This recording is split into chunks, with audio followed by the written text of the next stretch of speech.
குறைந்த வருமானம் ஈட்டுவோருக்கு மாதாந்தம் 10,000 ரூபாய் வழங்கப்படும் என தேசிய மக்கள் சக்தியின் தலைவரும் ஜனாதிபதி வேட்பாளருமாகிய அனுரகுமார திசாநாயக்க தெரிவித்துள்ளார். கல்கமுவ பிரதேசத்தில் நடைபெற்ற பிரச்சார கூட்டத்தில் கருத்து தெரிவிக்கும் போதே அவர் இதனை தெரிவித்துள்ளார். இது தொடர்பில் மேலும் தெரிவித்த அவர், எதிர்வரும் ஜனாதிபதி தேர்தலில் தேசிய மக்கள் சக்தி வெற்றியீட்டினால் ஊழல் மோசடிகள், மக்களின் பணம் களவாடுதல் நிறுத்தப்படும். ஊழல் மோசடிகளை இல்லாதொழித்து வறிய மக்களுக்கு நிவாரணங்களை வழங்கும் திட்டம் எம்மிடம் உள்ளது. கிராமிய பொருளாதாரம், சிறு கைத்தொழில்களை மேம்படுத்துவதற்கான திட்டங்கள் உண்டு. தமது ஆட்சியில் எரிபொருள் மற்றும் மின்சார கட்டணங்களை குறைப்பதுடன் வறியவர்களுக்கு மாதாந்தம் 10,000 ரூபாய் வழங்கப்படும் என்றார்.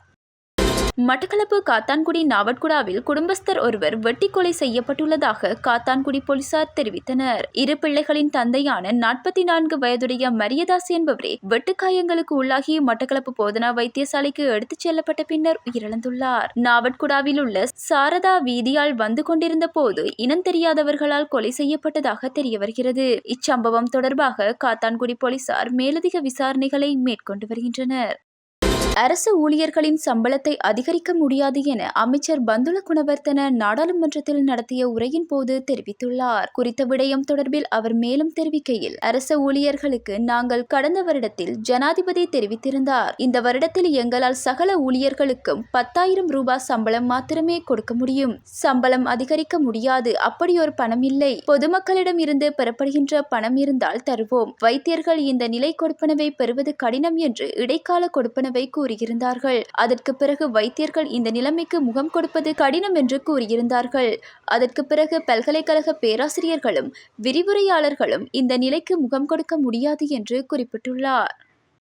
சொந்த நலன்களுக்காக முன்னாள் நாடாளுமன்ற உறுப்பினர் பி. அரியநேந்திரன் பொது வேட்பாளராக களமிறங்கியுள்ளதாக யாழ் மாவட்ட நாடாளுமன்ற உறுப்பினர் செல்வராஜா கஜேந்திரன் தெரிவித்துள்ளார். ஜனாதிபதி தேர்தலை புறக்கணிக்குமாறு மட்டக்களப்பு காந்தி பூங்காவில் இடம்பெற்ற துண்டு பிரசுரம் வழங்கும் நிகழ்வில் கலந்து கொண்டு கருத்து தெரிவிக்கும் போதே அவர் மேற்கூறியவாறு குறிப்பிட்டுள்ளார். மேலும் அவர் தெரிவிக்கையில், தமிழ் மக்களுடைய அரசியல் விடுதலையை உறுதிப்படுத்தக்கூடிய சாத்தியமான ஒரே ஒரு வழிமுறை இலங்கையினுடைய ஒற்றையாட்சி முறைமை ஒழிக்கப்படுதலாகும்.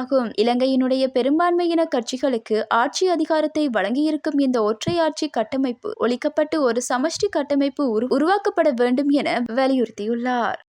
வவுனியா மாவட்ட பொது வைத்தியசாலையில் சரியான நேரத்திற்கு சிகிச்சை அளிக்காததால் குழந்தையொன்று உயிரிழந்துள்ள சம்பவம் அதிர்ச்சியை ஏற்படுத்தியுள்ளது. உயிரிழந்த சிசுவின் தாயார் தனக்கு சிகிச்சை அளிக்குமாறு மருத்துவர்களிடம் கேட்டுக்கொண்ட போதிலும் அவர்கள் அசமந்த போக்குடன் செயற்பட்டதாக தெரியவந்துள்ளது. அத்துடன் குறித்த பெண்ணிற்கு சரியான நேரத்தில் மருத்துவம் செய்திருந்தால் இவ்வாறான சம்பவம் இடம்பெற்றிருக்காது என்பது குறிப்பிடத்தக்கது.